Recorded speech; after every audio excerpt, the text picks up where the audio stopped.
Are you ready? What's my name? What's my name? Say Kareem Ali.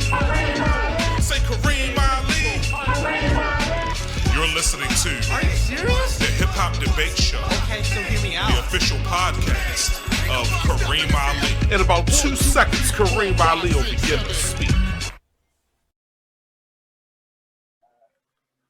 Yo, Kareem Ali TV. This is the Are You Serious podcast, the official podcast of Kareem Ali. Today we have the debate to end all debates. But first, let me introduce some of my guests. We have the usual suspects, Slangston Hughes, aka Lyrical Leviathan, with 5 other personalities, dope MC and poet out of Pittsburgh, PA, but hailing from Baltimore City, a legend there. And we also got Jermaine Curry, community organizer and all-around hip-hop historian and scholar who irritates the hell out of me at times, but I love the brother and I'm glad to have him on the show.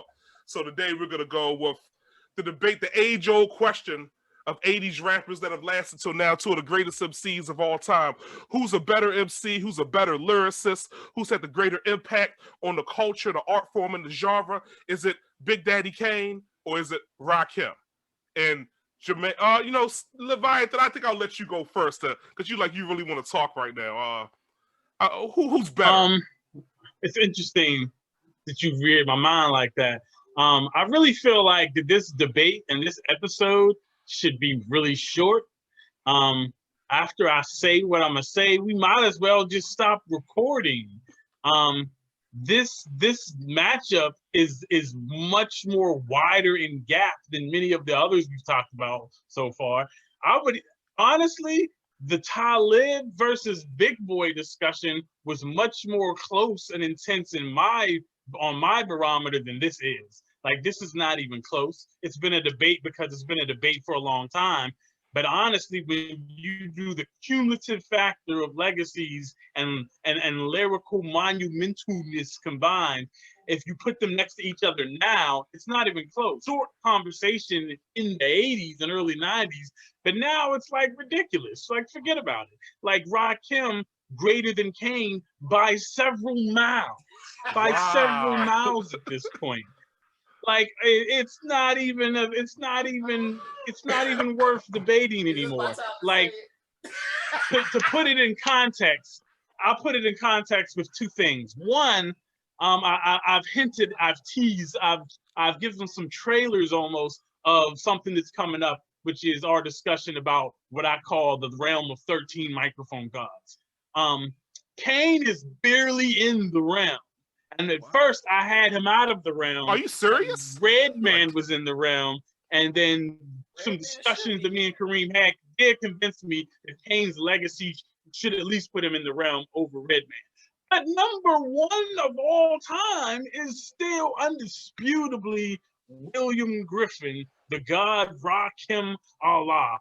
Why would that even be a conversation at this point? And the second reason why I think this should be a very short debate and short episode is that when you look at it comparatively side by side, it's not a comparison of lyrical legacy. Rakim's on top of the mountain. Kane is. Let me. This to me. One second. Let me give Jermaine a chance to respond. You're starting to. Wait. Hear me out. This is my final definitive statement, and I might not even say anything else for the rest of the show, because this is how definitive this statement is. If you go see Rakim live, the crowd can recite his whole set for him. You go see Kane live, maybe 2 songs are like that. Psych! All right, man. Okay, go ahead, Jermaine. Respond to that. Is your boy I say it now? Are you serious? What's coming? Say what you gotta say, brother. I've been having this. Hey, I've been trolling Rakim. What they call it? You know, LeBron got LeBron sections. What's the Rakimis called? The Kimmys. I've been trolling the Kimmys for years. I mean, as an MC, right? Like, you know, when I rap, I wasn't really into like super lyrical, spiritual. So that's not really something I'm listening to at first, right? But discredit. You know what I'm saying? I don't discredit that, Okay. right? So the all-around factors as an MC, right? Master of ceremony, right? Stage presence. Ear, pick a good ear for a beat, right? All-around artist and a dope-ass MC. It's Big Daddy Kane, dog. Like, it's nothing that he couldn't do, right? Even from a delivery standpoint, Kane had like 5 styles on that album, on the first album, right? From Raw to I'll Take You There to shit. You already know I ain't no half stepping. You know what I'm saying? Like, it's so much that he can do that I never seen Rakim go outside of his box. And I don't never try to discredit Rock. I'm not from the East Coast, right? So I'm gonna let that disclaimer be there. I don't worship Rakim. Sorry, East Coast. That's what we don't. Rakim is not. I thought the world worshipped Rakim. Not in Detroit. You know what I'm saying? Like, we don't listen. I ain't know. I would never say we don't listen to him. I know the nigga words. I know the nigga words word for word. So let me never not say that, right? He definitely is iconic, and he one of them guys. But shit, since I was 8 years old, when I first heard, was it Ain't No Half Stepping? No, I think it was Raw. I think I heard Raw before I heard. I still my Uncle tapes. I said this nigga. I said this that. I said this that right. I said ain't nobody fucking with Kane. You know what I'm saying? Then I heard what's that? I'm making clap to this. What's that? R&B for president? Nope. Because I wasn't that. I was kind of kid, so I wasn't from that. Follow the leader. One follow the leader. It was move It's the a rhythm crowd. hitter? Move the crowd. It was move the crowd. Well, you couldn't have heard Raw before Move the Crowd because Rakim predates Big Daddy Kane. No, Raw. No, I heard Raw. No, I heard Move the Crowd came out after. No, Move the Crowd came out in '86. Move the Crowd. Get your shit together. Get your shit together. No, I didn't say I heard Kane before I heard Rakim. I said when I heard Raw, that's when that was my nigga. You know what I'm saying? Move the Crowd was my shit. But man, ain't nobody Kane can do. It's nothing that he couldn't do back then. Now, as far as transcending, as far as the flows from era to era, shit, Kane still that. Like, I go back and listen. Like, it's shit that I was missing on because I was too young to recognize back then. I go back and listen. Like, this nigga. I remember every time I listen to Kane, I be like, man, this nigga ain't fucking. Rakim ain't fucking with Kane, dog. Okay, let Kareem Ali speak for a second. In about 2 seconds, Kareem Ali will begin to speak. Listen, I love Big Daddy Kane. I met Big Daddy Kane. He's a bigger guy than you think, but it's no way that he's greater than Rakim Allah. Rakim made a bigger impact on the art form more than any other MC you could even think about. Any other MC. Not necessarily the entire culture, but the art form of rhyming, because he introduced internal rhyme scheme and he single-handedly pushed hip-hop further into more lyrical complexity than what it had been before. You have the MCs that were pre-Rakim, and then you have the MCs that came after Rakim that he influenced. He completely changed the game. I don't think you can credit Big Daddy Kane for that. In addition to that, yes, you can. You know, I don't think so. Serious? Rakim, I'm so serious. You know Tell me why you can. Tell me why you can, Jermaine. Because it was a three-headed monster that era. Three-headed monster that era. Where they changed the whole. You can go all with. Be honest with you, you can probably start with LL Cool J as far as the certain text, as far as structuring, right? But he didn't come in as far as with the Rakim flow. took it to another level, Jermaine. Another level. Rakim took it to a different level. Kane took it to a whole other place, bro. He had so much style. Like, okay, so style nigga. Wait a minute. Hear me out. Hear me out. Rakim didn't have a style? Rakim ain't got Rakim sound the same way today as he sounded 30 years ago. And he was so much more advanced. 70 years ahead of his time. Shit. That's what I do when I listen to Rakim, right? If anything after Father Leader. Not Father, Father Leader.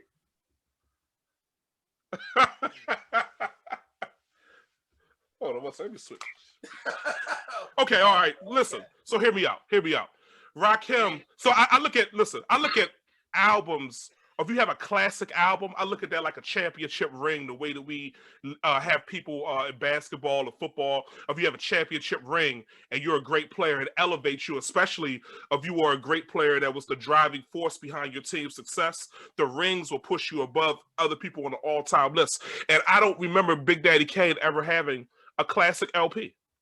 No. He didn't have a Paid in Full, one of the greatest albums of all time. Big Daddy Kane didn't have a Follow the Leader, one of the greatest albums of all time. Let the Rhythm Hit Him was a 5-mic album in the Source of 1990 when Rakim was in his prime.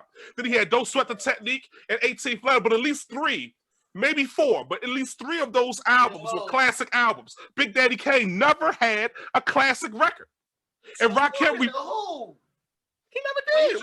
You trying to say a Big Daddy Kane? Who remembers these records? You remember songs? Wrath of Kane. You're a Canaanite. You're a Canaanite. I never in my life heard a person say that Big Daddy Kane had no. I never, in all of my life of listening to hip hop music, I've never ever heard people say. Put the records together. You got Wrath of Kane, Set It Off, Raw, Ain't No Half Stepping. But can you put that? But Rakim got a whole album of classics. Bro, if you go, it's a Big Daddy. You put. I cannot skip a song on this Big Daddy thing, bro. Follow the Leader was one of the most lyrically advanced songs in hip hop history in 1988, and probably stayed that way.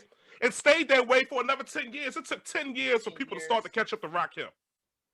Listen to what his peers say about him. Listen to what Talib and Cannabis say about Rakim and say about Follow the Leader. You got to name 2 more people. Nas. Okay, I'll listen to Nas. Jay-Z, 50 Cent, his peers. I don't disagree with that. I'm not 10 years, I ain't gonna say all that. But I don't say Follow the Leader ain't no great. That's one of the greatest albums ever. Oh my God. But it's a Big Daddy thing is too. Song for song, I don't know. I mean, he had cuts on there, but I don't know about the entire album. Bro. I'll let you, Leviathan, I'll let you chime in here to say what you need to say. I take 7 MCs and put them in a line. Then add 7 more brothers who think they can rhyme. But it'll take 7 more before I go for mine. Then that's 21 MCs ate up at the same time. Number 1, Kane is one of those 21 MCs. When Rakim released Let the Rhythm Hit Him, the rhythm was originally hitting Kane. There were bars in there crafted for Kane's head. He was dissing Kane. And Kane didn't want somebody had misinformed Rakim saying that, yo, Kane was talking about you on Smooth Operator. And though that wasn't true, Rakim was like, let's go. What did Kane do when this happened? When Kane heard the tape, he didn't say, I'm going to go write some rhymes about Rakim. He didn't say, let's go record a response. He called Rakim up like, hey, yo, why you hitting me? Like, why you hitting me, God? Like, what did I do wrong? How did I offend Don? He ain't respond. He went and tried to explain the situation. He was seconds away from calling Minister Farrakhan on the horn to try to diffuse the situation. You say he's gonna persuade him to squash it? And so Rakim said, oh, okay, I understand. You got some bad information. I wasn't talking about you. You know, it's all good. I'll change the verse. You know, because, you know, Rakim is you know, he's a benevolent man like that. He did not train at Cobra Kai. Right. Miyagi, though, all day. But that's, so then on top of that, when they actually were supposed to battle at the Apollo that time, it was going to be a big thing. Rakim was with it. Kane was the one who was like, I don't know if it's a good look. So, for one, Kane has never wanted to smoke with Rakim. Now, this shouldn't be a debate or conversation about Rakim versus Kane. That's of no consequence. Are you serious? Listen, one second, Slangston. Let me let Jermaine get it. Let me let Jermaine get in here for a second. Every interview that you've been seeing, Kane said, I want that smoke. 20, 30 years later? He wanted it. Not now. Not in real time. I mean, 30 years now, later. But not then. Right. He probably see because he know that Rakim gonna rap the same way he rapped 30 years ago. He's like, okay, Kane, like, you know what I'm saying? Well, first of all, okay, lyrical is subjective. I don't get into the lyrical stuff. I told you guys, I get into the flavor, right? Okay. And then the lyrical, because some of that stuff, that shit don't be making sense. But that's like saying, I like the taste of the food. I don't care about the ingredients. Shit, that's how we eat all the damn time. And that's wrong. And that's wrong. Whether it's die. food or whether it's hip hop, is food for your stomach man, or 'cause food for your what? brain. That's wrong. You know that lyric, I want flavor and ingredients. I want lyricism and style. 1 second, Leviathan. Let me hear what Jermaine has to say. That lyrical, so-called lyrical shit created such a divide in hip hop to a point where niggas got some type of hierarchy thinking that because they rhyming every word in the fucking in the dictionary that they some special type of rapper. Jermaine, let me ask you this. So you shouldn't ascend to the highest level of skill in the art form, the highest level of technique. But technique is one thing. So listen, hear me out. Who's more technical than Kane? Hear me out. More lyrical than Kane? Kane is lyrical, spiritual miracle.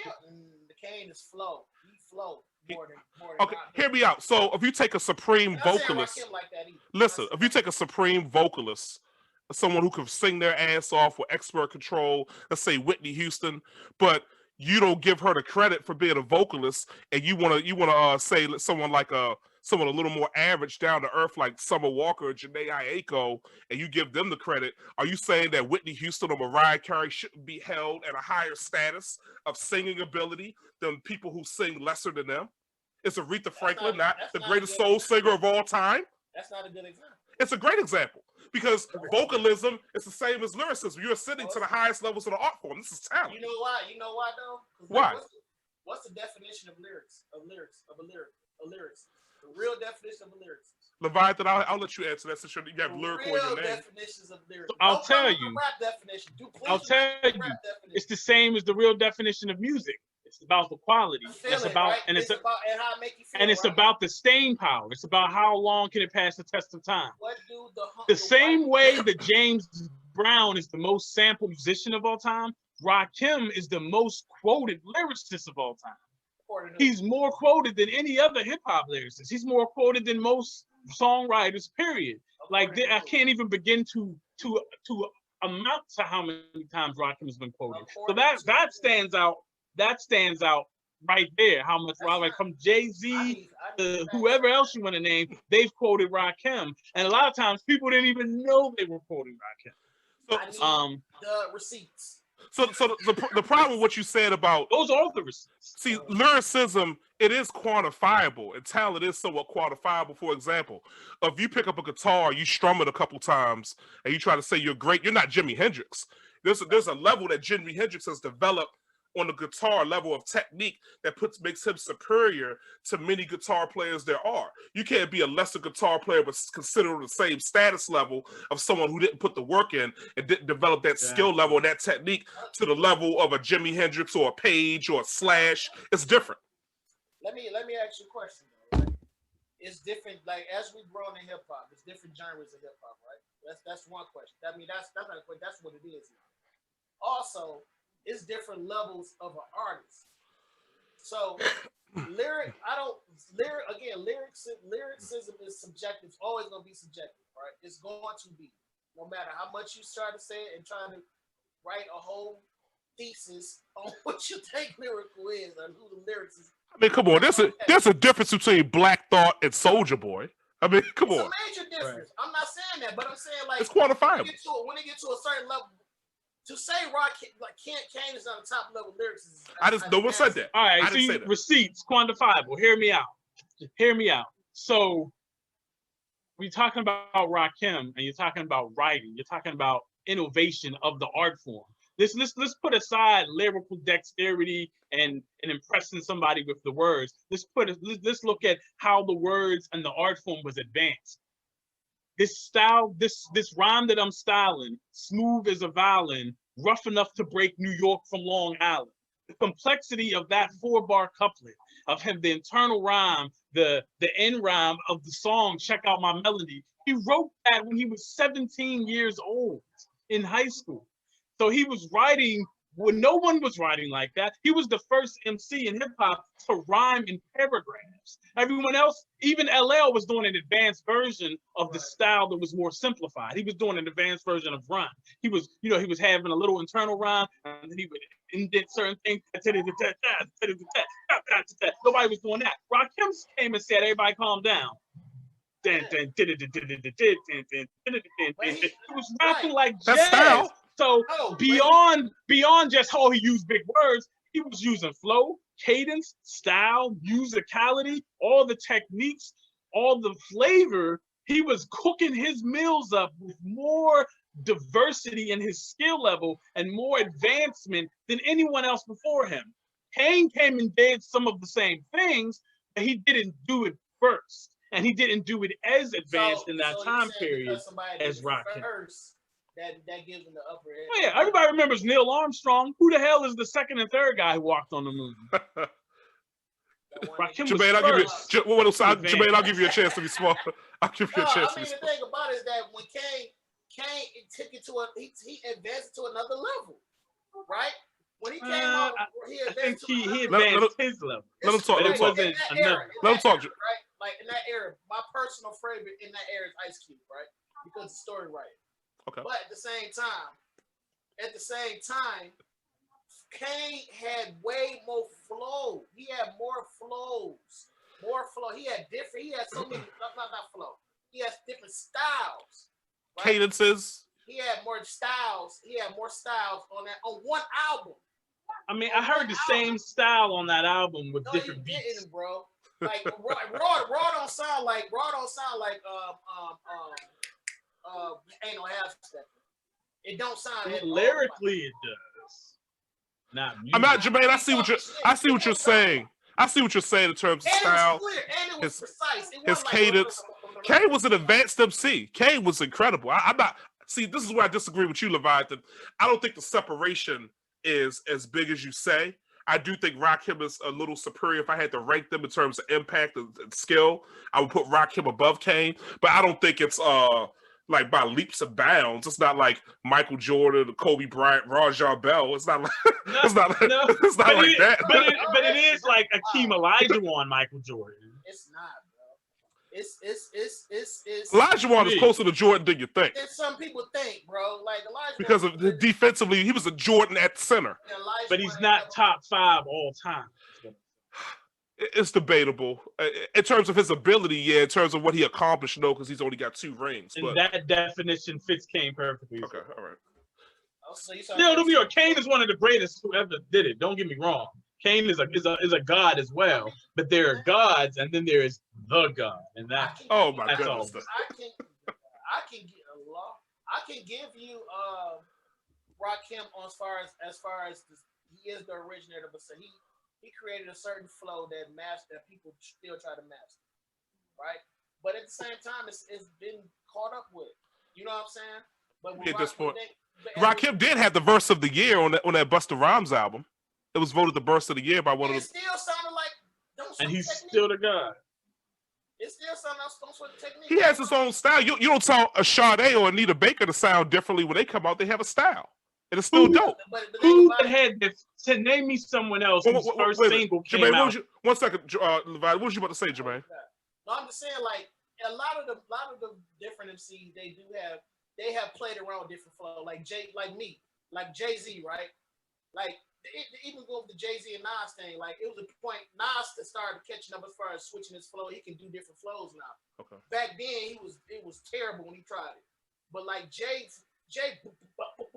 technique, he can like he. There's something to be said for that technique. I mean, and that's what Rakim like lyrical subjective probably will lean towards the consistency will go towards Rakim. I would not deny that, but my preference when I'm going to a show, right? When I'm going to a show, the showsmanship of Kane is second to none. You know okay, I think both live. Right. Okay, let me. Me too. Yeah. Me too. Let me speak on what I think. I can't say nothing bad about Kane's show. So Kane is one of the best performers. Right, I'm talking about the full. Yeah. I'm not talking about. Kane is a more entertaining performer. Yeah. But Rakim had a mystique and a presence about him that even in his basicness of walking back and forth, it still was a powerful performance nonetheless. But it's like I would give the extra a gymnast and somebody levitating. It's like a gymnast is real impressive, but if somebody levitates, they just come off the ground and you like, oh shit. People be thinking when I talk about the Rakim and Kane, I'm just talking about just the so-called rapping. No, I'm talking about the full package. I hear that. You don't think Rakim had style that other people emulated, not just in the way that he rhymed, but the way he dressed, the way he carried himself. When you look at In the Ghetto and just the sharpness, the precision, and the intensity of his presence, you can't see that. Kane did too. It was different. Kane brought a whole different swagger that niggas weren't used to back then. But Kane was a swagger rapper. Rakim was a Rakim. Everybody, people preference is different, right? You know what I'm saying? So to separate the two. I go outside of the rap. I go outside just the general rapping by rapping as far as just the technique and skill. Okay. You know what I'm saying? I go to the whole spectrum of the MC and shit that it's shit that Kane do that I know Rakim don't do. You know what I'm saying? He don't dance. I'll tell you that. He don't dance. He don't even rock the show like that. But he ain't no joke. Right. I guess. No, but listen. Respect the technique. Listen. You're from Detroit, and you have some of the greatest MCs and lyricists of all time, lyrical niggas. Royce the 5'9", Elzai, Slim Marshall Mathers. Like, what are you talking about? So how do you not appreciate? Hey, some of the most lyrical cats. Huh? Three. I never say I don't appreciate it. I said, but it's thing about it. Let's say we're going back with Royce, right? When Royce came out. When I was a young nigga, I hated Detroit rap. They want to be fake. They want to be fake New York, Tribe Called Quest niggas, or they were just like super whack gangster rap niggas that can't rap. You know what I'm saying? Okay. Royce was like also just straight up rapping street nigga shit. You know what I'm saying? So he was just a hard ass nigga that can rap. So I was like, this nigga the best rap I've ever heard in my life. You know what I'm saying? From Detroit. But Royce don't go out. He just started to go to a point where he just started digging into certain levels of I won't say wordplay, but different words that he probably wouldn't normally use back in the day. Let's say that. Mm-hmm. So that's like, but Royce was the type of nigga that keep it simple, stupid. He was like, it was just so much about his conviction in his voice more so than the big words. You know what I'm saying? Okay. So like. But that's the thing about with Rakim, or not Rakim, with Kane though. Like we can go to Kane. Kane did sometimes say words that average rappers weren't saying. We can go back and say that. But there was something about the flyness in that nigga shit. Like, what this nigga just say? Oh shit! And then you go back and look at the video. The visual made his lyrics so much more smoother. Like this nigga, the coolest nigga in the world. Like Rakim was that nigga. And especially 88, you 8, 9, 10 years old, say Rakim was that nigga, you alive. You know what I'm saying? And I think as I got older, because I did go through a phase of, man, like, Rakim whack. You know what I'm saying? I went through that phase, but now I'm getting older. You know what I'm saying? Like, I appreciate him more, especially when I started going to different shows and I see like I remember every damn word. You know what I'm saying? Like I remember every word, every song. But seeing them two perform, and going back and listen to certain songs and certain catalogs, I'll be like, okay. All right, hear me out. I'm going to make this last point about Rakim and Kane, and this is the difference for me. Big Daddy Kane had a lot of swagger. I think he birthed Jay-Z, a certain artist that he does have style, and he's extremely entertaining, and he's like a punchline rapper. I think Big L and some of these people, they kind of came from the Kane lineage, Biggie. But Rakim, I feel like he had a deeper level of substance and content in his rhymes that I don't think Big Daddy Kane possessed. And from a technical standpoint, to be a conscious MC and to encode that level of intellectualism in your art and still make it interesting and entertaining to listen to, is a higher level because it's just harder to do. And man, think about what Kendrick Lamar does in terms of being able to politicize his music and make it socially conscious, but still make it palatable for most audiences. Like, we gonna be all right. It's a different level. And because Rakim encoded that level of depth and that science and the 5% theology and spirituality and political types of rhymes in the ghetto, casualties of war, talking about the Gulf War, almost effectively predicting 9/11 in some of those bars in the third verse. I think Rakim just has to be a cut above Kane because of the seriousness and the depth of his flow. Kane didn't possess the same type of depth. Whenever he did try to rap conscious, he couldn't always bring his flow with him in the same fashion. I don't know. Young Black gifted, bro. It was good, but it wasn't like Follow the Leader. It wasn't like In the Ghetto. It wasn't like the 18th Letter. It's a different level. I don't know about 18th Letter. The mystery. Ah, Who is God? Who's There God? is no mystery. It's Rakim. So the last thing I would say about this topic is that I employ everyone, if you are a fan of hip hop, if you understand lyricism on a different level, go and listen again to the verses and check out my melody. It's still some of the most incredible writing in hip hop history to this day, written by a 17-year-old. Those bars stand the test of time like none before it or after. Who was conceiving a line about this rhyme that I'm styling, smooth as a violin, rough enough to break New York from Long Island? Like that's contextualized, and the force and the innovation that he was bringing from the very beginning. And so, to me, Rakim said, "Follow the leader," and everyone effectively did when it came to the art of emceeing. There's before Rakim and there's after Rakim. And you can't say the same thing about Kane. The footprints just aren't the same size. You can't say the Kane. I mean, it was timing is everything, bro. You know what I'm saying? Timing is everything. To say that, I mean, that's you can be like before Pac and after Pac. You know what I'm saying? Like timing is timing is timing.